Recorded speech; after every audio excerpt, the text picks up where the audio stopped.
May 29, 1944, Chengdu Airfield, China. The sun hasn't even cleared the ridge when the first B-29 roars to life. Its four massive Wright R3350 engines thunder through the thin morning air, each one coughing black smoke before settling into a steady, vibrating growl. Mechanics scatter from beneath the silver wings, shielding their faces as prop wash kicks dust and grit across the tarmac. To the untrained eye, the Superfortress looks almost too large for flight, gleaming like a cathedral of aluminum among the smaller fighters parked nearby. Inside the lead bomber, Captain Bob Morgan adjusts his oxygen mask, his eyes scanning the cockpit dials. The air is thin here, 5,000 feet above sea level, and every takeoff from Chengdu feels like a gamble. The B-29 is new, temperamental, and untested in the brutal conditions of Asia. Yet this morning, Morgan and his crew are about to make history, the first long-range strike on the Japanese home islands since the Doolittle raid 2 years earlier. Over the intercom, the voice of the navigator crackles.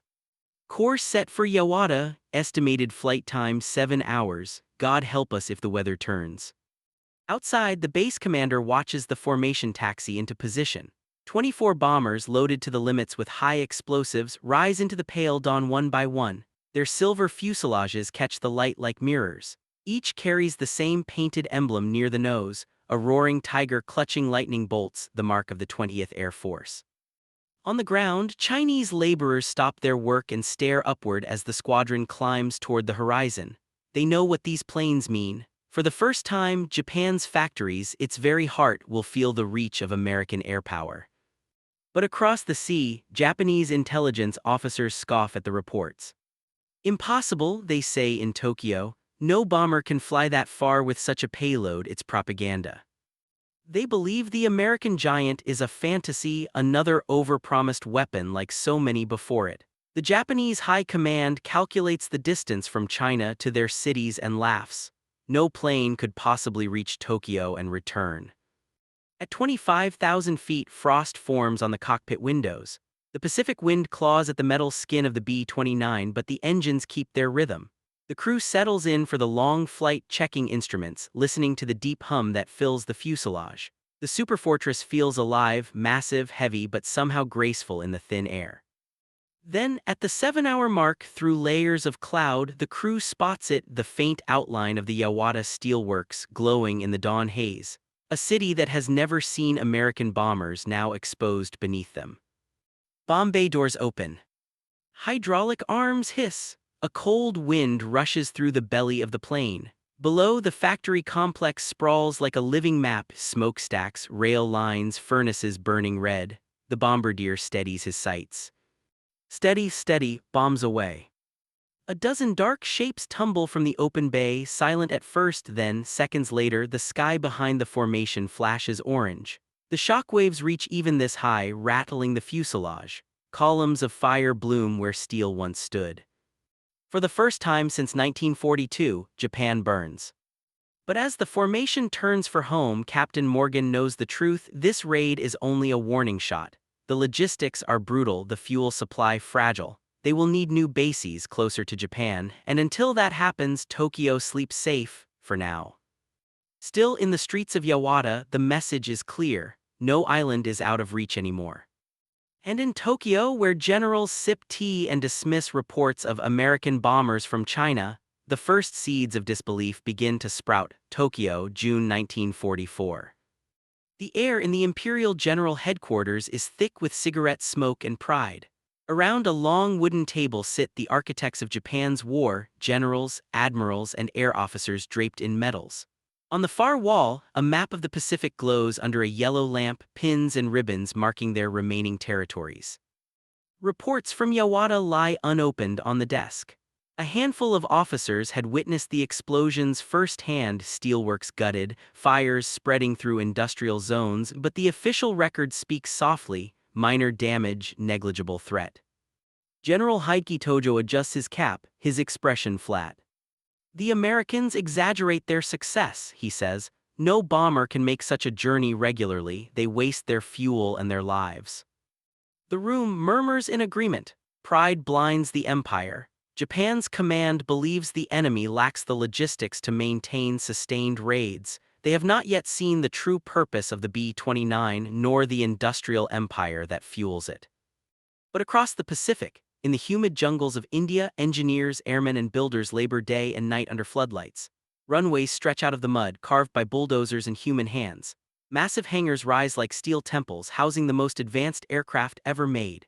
The Americans call it Operation Matterhorn, and its goal is nothing less than the annihilation of Japan's industrial core. The B-29 Superfortress is no ordinary bomber. With a pressurized cabin, remote-controlled gun turrets, and a range of over 3,000 miles, it represents a quantum leap in air warfare. But it is also a mechanical nightmare, plagued by overheating engines, electrical faults, and unpredictable fuel systems. Yet the men of the 20th Air Force push forward. General Curtis LeMay, newly appointed to command, studies every failure and turns it into doctrine. He doesn't care about distance or pride, only efficiency, destruction, and results. By late 1944, the B-29's shift from their temporary bases in China to the Mariana Islands, Saipan, Tinian, and Guam, captured at terrible cost just months before. Now Japan is within striking distance, only 1,500 miles away. The vast Pacific becomes a highway for death. The Japanese High Command receives the first reconnaissance reports of strange contrails crossing the northern sky. Outposts on Iwo Jima radio warnings of bombers flying higher than any interceptor can reach. At first, they dismiss it as another isolated mission, but soon the night skis begin to hum. The air raid sirens echo across the Kanto Plain. Civilians huddle in trenches and tunnels, staring upward at the faint glint of silver moving like ghosts among the stars. And yet, the damage at first seems limited. High-altitude precision bombing, the Americans called it, but the jet stream over Japan, a discovery new to science, scatters their bombs miles off target. Explosives fall into fields, rivers, and suburbs, missing their mark entirely. In Tokyo, laughter returns to the war rooms. Their grand flying fortress, one officer sneers, and they cannot even hit a city. But Curtis LeMay is watching. He reads the bomb damage reports with a stony face, cigar clenched in his teeth. He knows that altitude, accuracy, and pride are luxuries he can't afford. One evening, he makes a decision that will change the face of war forever. Drop the altitude, he orders, strip the guns, fill the bays with incendiaries. His aides look stunned. Flying low means risking flak and fighters, but LeMay knows the truth. Japan's wooden cities are tinderboxes. Precision isn't necessary. Fire will do the work of 1,000 bombs. In Tokyo, the Empire's generals sleep soundly, still mocking the Americans' inefficiency. They have no idea what is coming. Because on the night of March 9, 1945, the B-29's will return not with explosives but with fire. And the capital of the Japanese Empire will face a storm unlike anything the modern world has ever seen. March 9, 1945. Tinian Island, Mariana Islands, 5:35 p.m. The final rays of sunlight flicker off rows of silver wings as the B-29 crews gather around their aircraft. Mechanics tighten bolts and load the final canisters, not high explosives this time but clusters of M69 incendiaries, each one filled with jellied gasoline. The bomb bays brim with destruction. A total of 1,665 tons of fire is about to take flight. The air smells of fuel and sweat. Pilots and gunners stand quietly beside their planes, smoking in silence. They know tonight will be different. There's no flak armor, no heavy guns. LeMay has ordered most of it stripped to make room for fuel and bombs. The B-29's are lighter, faster, and infinitely more vulnerable. General Curtis LeMay walks the line of aircraft, his uniform spotless despite the island dust. He stops before the lead bomber and looks up, eyes narrowing against the sunset. "Gentlemen," he says quietly, "tonight we hit Tokyo. You'll go in low, 5,000 feet. The wind's in our favor. You know your targets. Make it count." No speech, no emotion, just precision. By nightfall, 334 B-29's rumble down the runways of Tinian and Saipan, their engines shaking the ground like thunder. One after another, they climb into the blackness, their navigation lights winking out as they merge with the stars. From above, the Pacific glimmers like ink. 7 hours later, a glow appears on the horizon. Tokyo. At 12:08 a.m., the first wave arrives over the sleeping city. The bomb bays open and the night splits apart. Clusters of incendiaries drop into the dark like glowing beads, each canister bursting open and scattering hundreds of flaming bomblets. They stick to roofs, to streets, to skin. Within minutes, the wooden houses of eastern Tokyo ignite in every direction.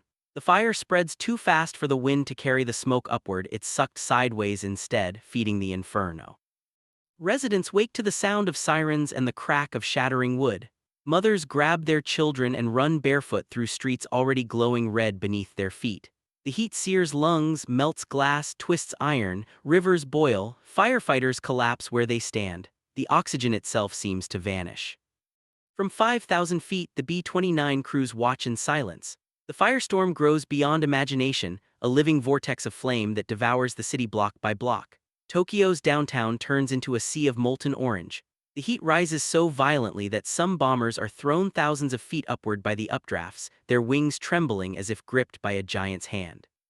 Over the intercom of one bomber, a stunned voice whispers, "God Almighty, it's like the end of the world."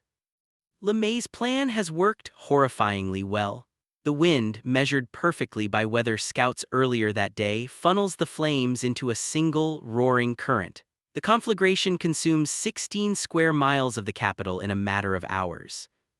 On the ground, the imperial palace remains untouched, but everything east of it, the crowded industrial districts of Asakusa, Honjo, and Fukugawa, is gone. Tens of thousands perish where they stood. Some drown in the Sumida River seeking refuge from the flames. Others suffocate in bomb shelters that became ovens. By dawn, Tokyo is unrecognizable, a charred skeleton stretching to the horizon. The once proud capital of the empire lies silent, the morning sun glinting off twisted tram lines and ash. As the last B-29s return to base, their crews are greeted by the smell of burned rubber and fuel. The debriefings are short, clinical, efficient. LeMay listens to every report, cigar clenched in his teeth, eyes cold. He does not celebrate. There is nothing to celebrate. When the final tally arrives, the numbers defy comprehension: more than 100,000 dead. The single most destructive air raid in human history, more than Dresden, more than Hamburg, all in one night. And in Tokyo's war ministry, the laughter is gone. The disbelief has burned away. Japan's commanders stare at reconnaissance photos of their capital blackened and erased and realize the truth they had mocked months before. The American bombers could reach them. They could burn their cities. And they were just getting started. March 10, 1945, Tokyo, Japan. Morning light crawls across the ruins of the capital. The smell is beyond description, a fusion of ash, oil, and something human that no one dares name. Smoke drifts like fog through streets that no longer exist.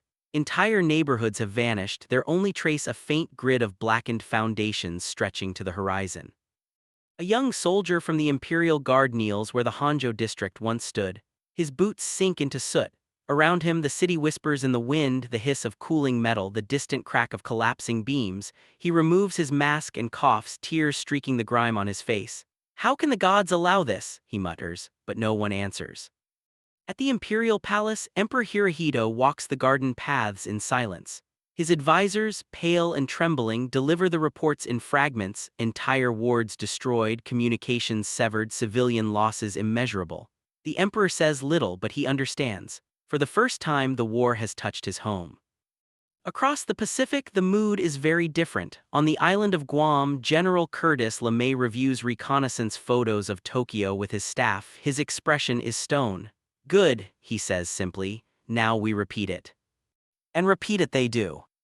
Through the spring and summer of 1945, the B-29s return again and again: Osaka, Nagoya, Kobe, Yokohama. Each city falls like the last, reduced to blackened craters under a canopy of flame. Japanese air defenses crumble. The few remaining fighters, starved of fuel, can barely climb to half the B-29's altitude. Radar stations are blind. Anti-aircraft guns stand silent for lack of shells. In underground shelters, Japan's citizens huddle and pray while the sky burns above them. The heat melts water pipes, the smoke turns day into night. Schoolchildren dig fire breaks by hand, their faces covered in cloth masks, their teachers watching helplessly. The empire's leaders meet in secret chambers, their pride warring with despair. The navy is broken, the army bleeds in China and Okinawa. The home islands burn, still no one dares speak the word surrender. To do so is treason. But the Americans are relentless.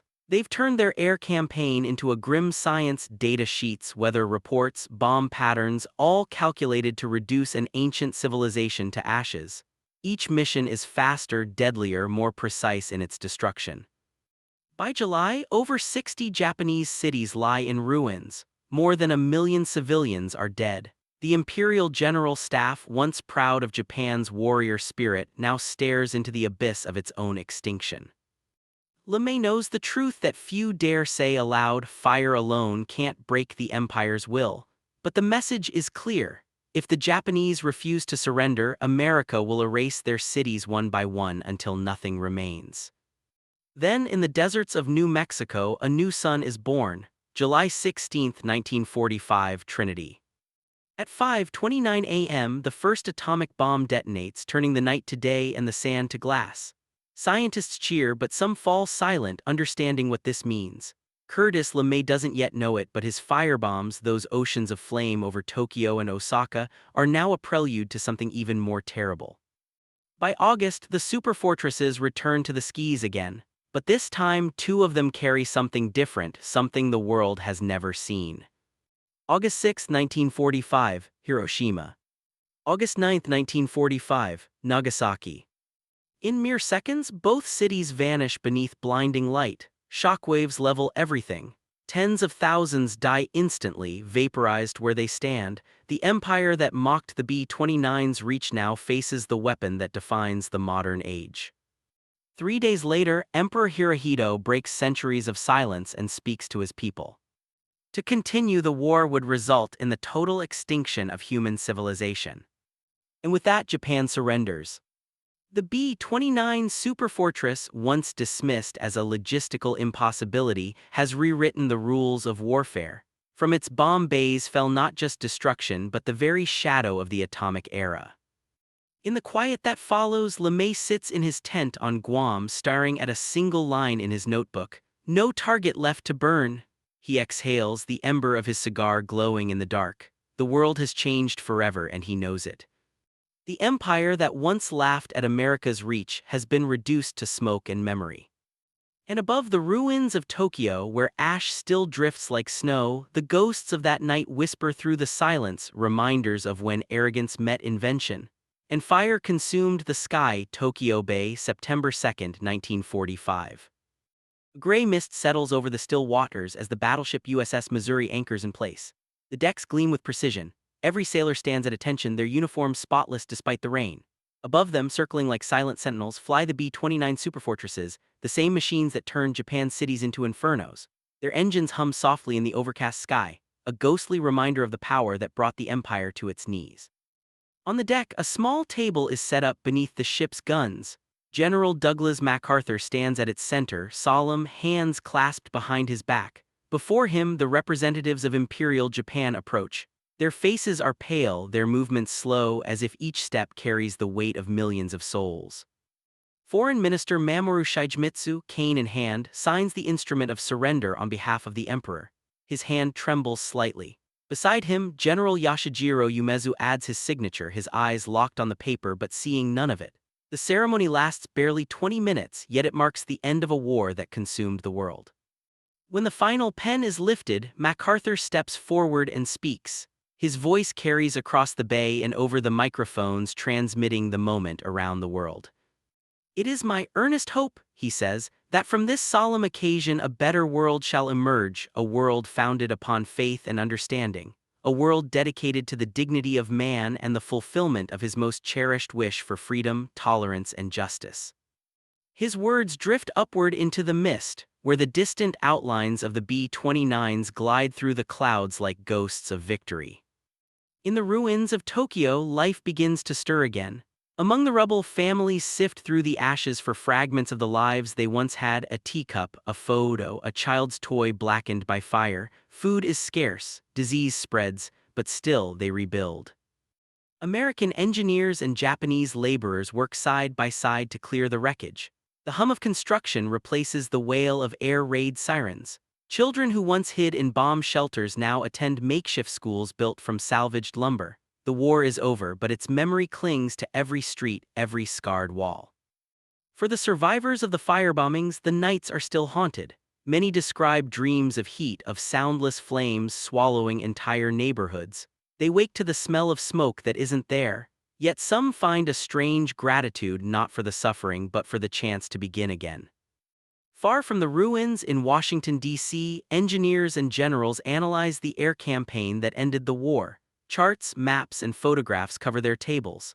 The firebombing of Tokyo becomes a case study in efficiency: tonnage dropped, casualties counted, square miles destroyed. But among the data, a quiet unease lingers. Did victory demand such fire? Curtis LeMay, the architect of the burning cities, is asked that question years later. He leans back in his chair, unflinching. "If we'd lost," he says flatly, "we'd have been tried as war criminals." There is no bravado in his voice, only grim acknowledgement. The B-29 had delivered victory, but also the heaviest moral burden in military history. The line between necessity and atrocity blurred in the smoke over Tokyo. In post-war Japan, the memory of that night becomes a quiet national wound, one rarely spoken of aloud. Survivors build memorials, simple and unadorned, in the districts once reduced to cinders. At Yakomichi Park, beneath the shadow of Tokyo skytree, a cenotaph stands engraved with the names of the dead. Each March 10th, incense smoke curls into the sky like a fragile echo of the inferno that once consumed the city. Children leave flowers, old men bow their heads, and above them the rebuilt city hums: neon lights, bullet trains, glass towers, a monument to resilience rising from the ashes. Decades later, historians would call the B-29 campaign both a triumph of engineering and a tragedy of humanity. It proved that wars could be won not just through armies but through industry, logistics, and sheer mechanical will. Yet it also showed that when power grows too vast, it risks consuming everything, even the soul of the victor. The Superfortress had begun as a symbol of American ingenuity, mocked by its enemies, doubted by its own crews. It ended the war as a weapon that redefined the modern age, a messenger of fire and later of the atom itself. As the final B-29s were retired and scrapped, their silver wings reflecting the dawn, a few were preserved in museums, silent, immense, and untouchable. Visitors walk beneath them and stare upward, feeling the echo of the past in their bones. Some see triumph. Some see horror. All see power. And above it all lingers the faint whisper of that night, when arrogance met invention, when the skies opened in flame, and when the world learned that even the strongest empires can burn.